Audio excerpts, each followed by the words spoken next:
Hi everyone, it's Megan here with Cottage Quilting. This is our final installment of Making with Megan. This is block 52. We made it through 52 weeks. So I'm at my home studio recording this video. So I thought this time I'm going to do 4 different techniques and we're going to applique. Okay, so we're going to do the first step in applique. What I want to show you is this is Wonder Under. Now I don't know if you can see on this side in this light here. This is a shiny side. This is the side that you would draw your design on.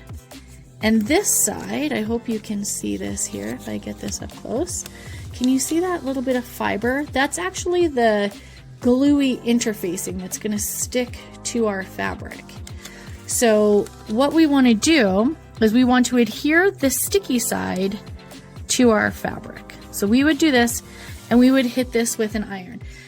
There's different types of stabilizers, different types of interfacings. This one is 805 and on the back of this one I have a steam seam. So we'll talk about this one after. Okay, so the first step I want you to do is iron your interfacing, your fusible interfacing to the back of your fabric that you want to use as your numbers or letters. So this is now stuck to the back of my fabric. I want to cut out another 2 out of this fabric. So my 2 is meant to look like this. So when I flip this over, I'm going to be cutting this 2 out backwards, like so. So I want you to think of that when you're doing any designs. Often you're looking at it reverse. In this situation, I'm going to trace this 2 onto there. Sometimes if we have dark fabric, we're actually going to trace our design onto this first before we applique or before we adhere it to here. But each time is a little bit different. So this time I'm going to trace my number 2 on here and then cut it out manually.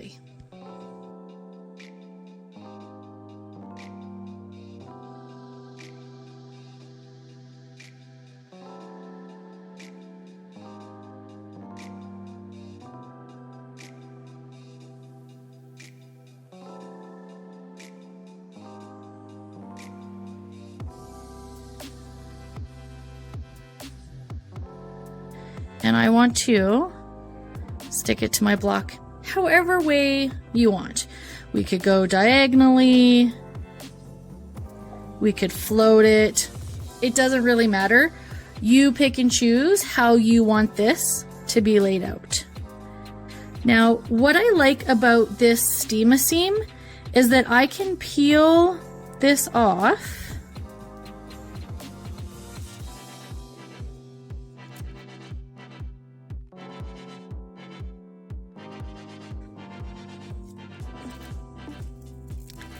And with the steam seam, it's still a little bit sticky. So I can place this down. So say I'm going to put this one right here. I can like give it a good finger press and it will stick. With the steam seam one that I did earlier, it doesn't have that extra sticky residue. So when I peel this one, so you can see how easy it is here, okay? You just get in between and you can see how it's kind of shiny. This one doesn't really stick. Okay, so now if I were to shake these, see how that one stayed? So personal preference, I like the steam seam because it stays a little bit nicer. So I've played with my layout a couple times and I'm gonna do mine on point because what I'm going to do to get my block up to an 8 by 8 inch block when I'm done is I'm going to add this border to it when I'm all said and done. So that's what my finished block is going to look like when I'm all done. Once I'm happy with my layout, I'm going to hit it with the iron. It is then permanently fused. So again, that's why I like the steam seam because if I wanted to pick those up, I could, but now that I've hit it with the iron, it stays. Our first technique is going to be with the blanket stitch. So on your machine, set your blanket stitch. You're going to notice on my Bernina that my numbers are yellow. It's because I've tested how long and how wide I want it to be. So I did a little test sew before I was ready to sew. What we recommend to get the best quality satin stitches, blanket stitches, any appliques, is put a tearaway at the back. So the tearaway is going to be running along the feed dogs, and when you're doing your appliques, you're going to get this beautiful tight stitching, and then you can tear this away. With blanket stitches, we want our fabric and our needle to be right on the edge, because what's going to happen is it's going to do one stitch down, one stitch over, one stitch down, and so forth. On my Bernina, I have selected the double blanket stitch, and I've got it going nice and slow so you can see how this is going to start.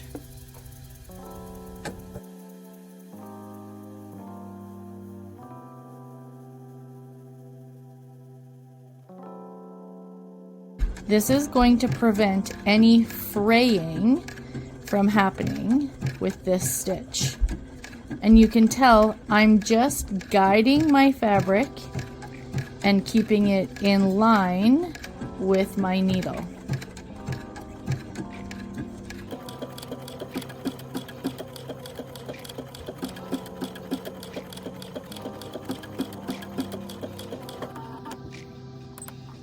When I get to this corner, I want to stop, because now when I turn this,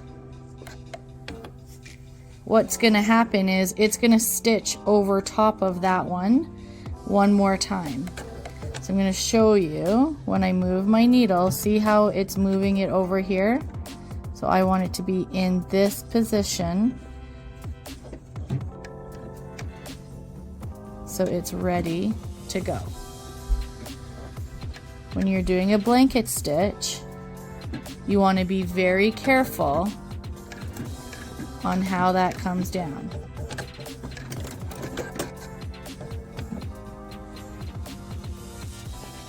So I've cut this off so you can see how at the end, see how here I accidentally went over a little bit. That's what we were trying to prevent. The next technique we're going to do is called a satin stitch. So you can see I selected a zigzag stitch here on my Bernina, and then I kept adjusting how tight that zigzag was and how wide it was. I did a couple pre-tests to see.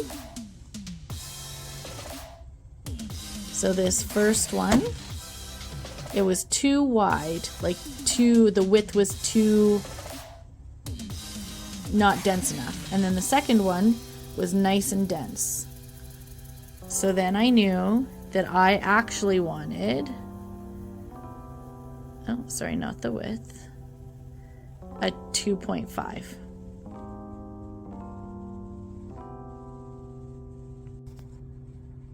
So I'm now going to jump ahead to my other two because it's the same color as my blue.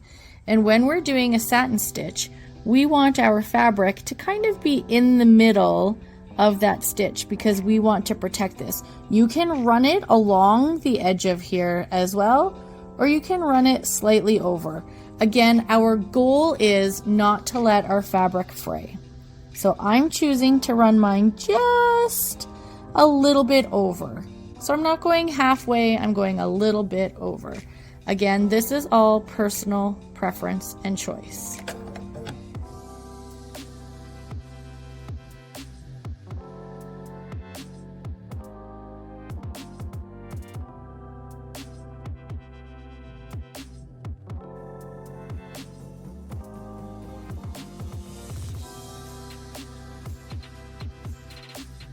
When I get to the corner, I'm going to stop and pivot when I'm right there. I'm going to go a little bit further. I'm going to come right to that edge. So now I'm over that side.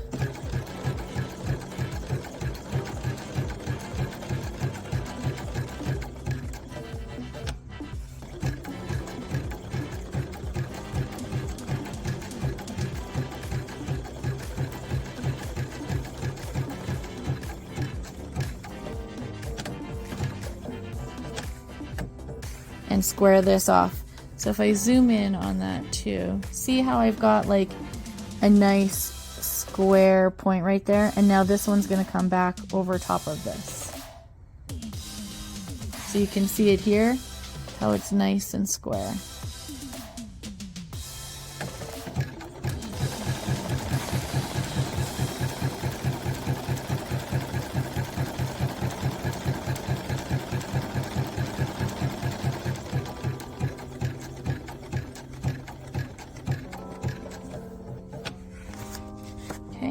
I'm going to come over this just ever so slightly, do my little reverse,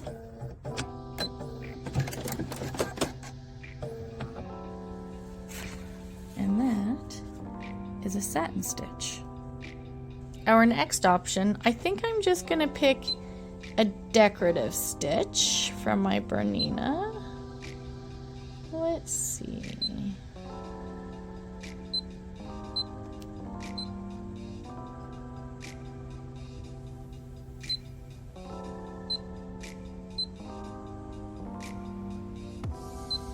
There's so many choices that you can do. Maybe I'll do this one. So now it's going to do this design. Again, our goal is to keep this kind of along the edge of our star. I'm going to test this one because I actually think I'm going to have to make this one a little bit smaller because it's a small 2. All right, let's test that and see how that one looks.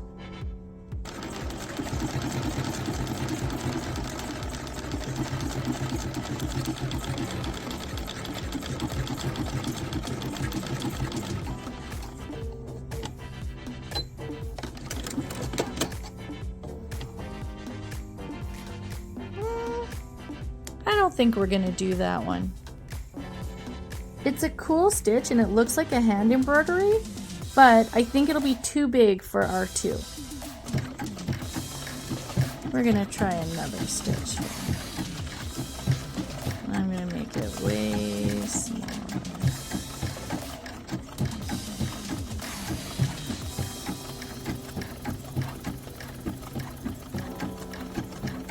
Let's try this one. And again, it's going to give us a really cool look. So I always encourage you to try your stitches first. So I went from really thick to really narrow. All right, you can see I've tested a whole bunch and I think I found the one I'm gonna do. It's like a little honeycomb and I've shrunk it down. So it's gonna look like that. All right, so now let's see how our decorative stitch is going to play out. So I'm making sure I'm hitting that center spot right over top of that edge of that fabric there. So this one's gonna do kind of like a starburst because it's a cross hatch around that fabric. So we want to make sure that that edge is getting covered.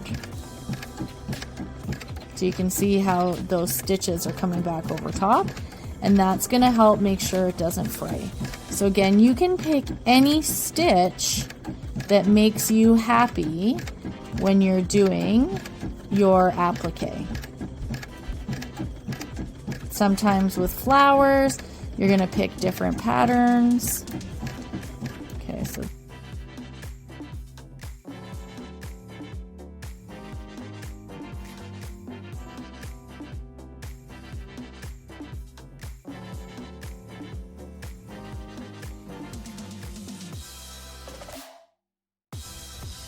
So now we're going to do a raw edge applique. So normally you would change colors to match this blue right here, but I'm actually going to leave it with the teal color just so it kind of echoes it. So with a raw edge applique, we are staying away from this edge and away from this edge, because when it washes, this edge will fray. So you can do an echo on the inside of this one and an echo on the inside of this one. You could stitch right down the center. So what I'm going to do is I'm going to actually echo, I think, because I want to get as close to that edge, but not really on the edge. So I'm going to go nice and slow. We'll do one and then we'll see how it looks for number 2.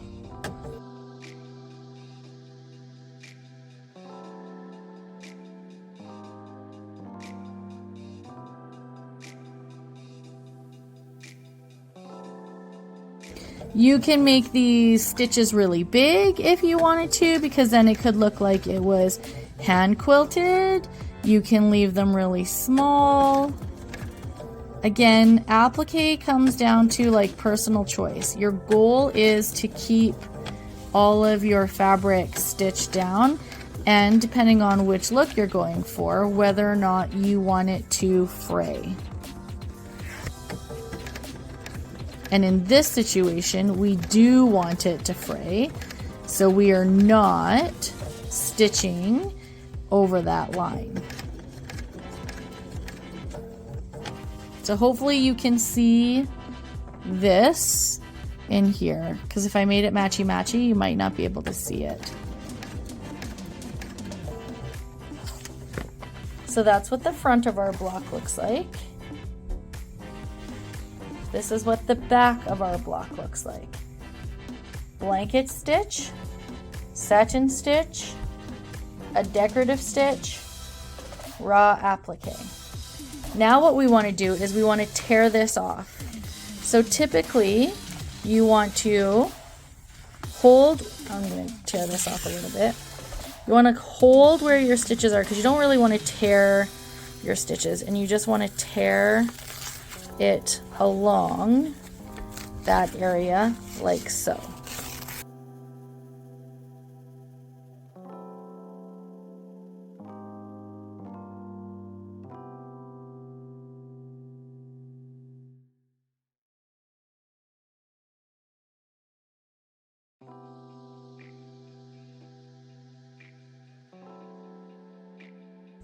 So now to complete our block, we're going to sew on our side pieces. We're going to sew, open and press, and then sew on our top and our bottom. I trimmed these down so that they were 1 inch, so my whole block is 8 inches, and that brings our 52 blocks to an end. Well, everyone, that is the end of Making with Meagan and 52 blocks for an entire year. We hope you enjoyed. We hope you learned something. And any of the blocks that you make, we hope you will share and tag us. We love seeing what you're making. Thanks for joining us, and hopefully you'll continue to follow cottage quilting.